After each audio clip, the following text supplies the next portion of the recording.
Welcome to the Learning Pines YouTube. We hope this video helps. You start by confirming the monitor provides audio output and choosing the correct cable.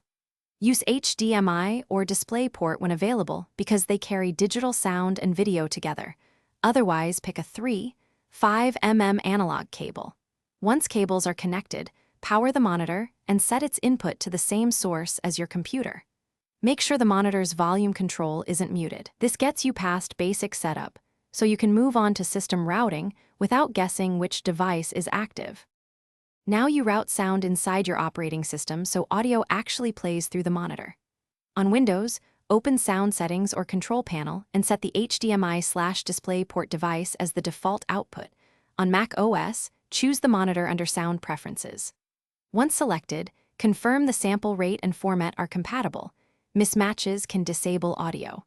If the monitor doesn't appear, install or update GPU and audio drivers, then reconnect cables.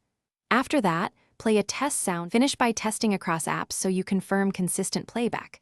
Play a video, a music file, and system sounds. You should also check both the monitor's onboard volume control and the app level sliders. One may be muted while the other is audible.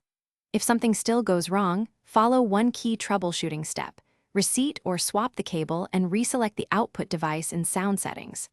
Make sure firmware and drivers are current. If problems persist, try a different port or an external speaker to isolate the issue. Thanks for watching. Consider subscribing if we helped you.